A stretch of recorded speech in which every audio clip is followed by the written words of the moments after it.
Came outside to feed the chickens. He heard me slip out of the house, and he's throwing a fit.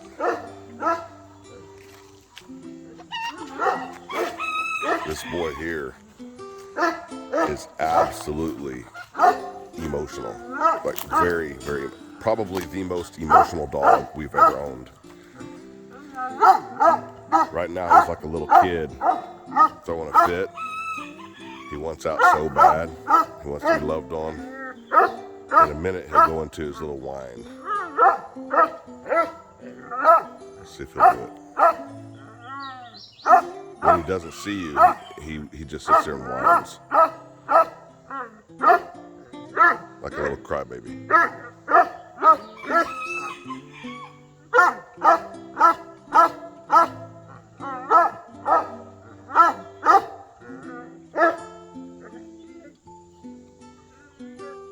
There it is. Did you hear that whine? He'll do that a lot instead of bark if he doesn't see you. But that's the equivalent of him crying. Just like a little kid that's wanting their way. But right now he wants out. He can't even stand it. But it's because he loves his owners.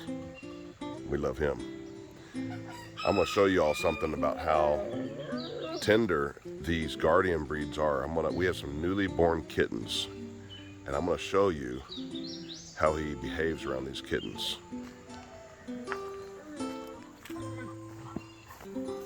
What's up, buddy? You want out? I fasted him for a day and a half. He got a tiny bit of food yesterday. Just a tiny small amount. And had all his vitamins and minerals, calcium, some aminos. Today, he's gonna get a house meal. Going out? Alright, come on. What's up, buddy? How are you? Good morning. Good morning. How are you doing? Put your collar on. Come here. Come over here. There we go. Ain't he so precious? He's excited. Azog, come here. Come here. Poor boy.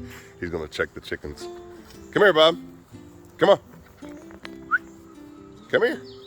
Let's put your collar on. Good boy.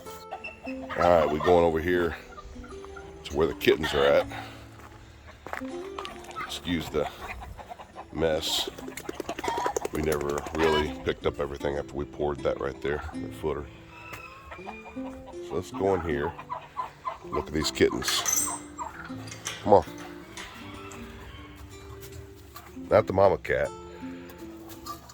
See? Watch this. Hey! Kitty.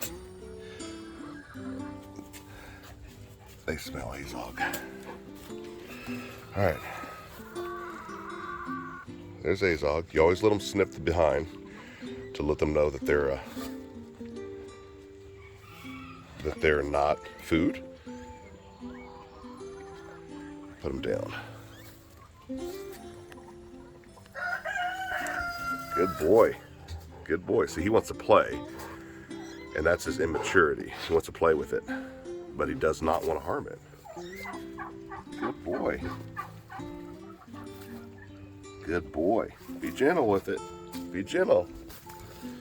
He can't play yet. He can't play. Good boy. Put that back with mama. All right, let's go back out. Let's let her alone. Come on. Good boy. So there was a demonstration of how these guardian breeds are. Now, the older Azog gets, the more gentle he will become, and he won't want to play with small things like that. He will want to nurture it, guard it, protect it. But that was a demonstration of how they're not killers to things that they deem part of the families. Now, this female wolf dog that you see up here, Zyla, her right there, she will chomp that kitten in about 2 seconds. Number one, it's her prey drive. Number two, she's a higher content wolf dog.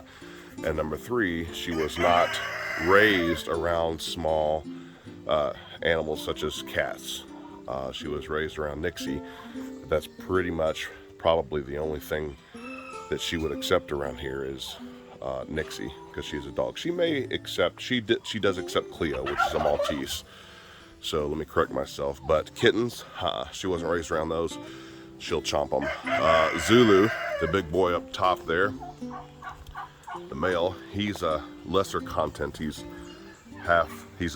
mid content, and he's the same around kittens. He wants to regurgitate for them. He thinks they're part of the family. He knows they're babies. He won't hurt them. But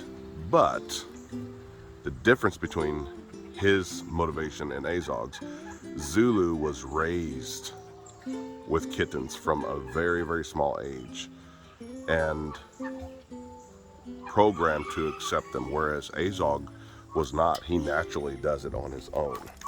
He was not raised around kittens, but it's in his blood to do so, to protect.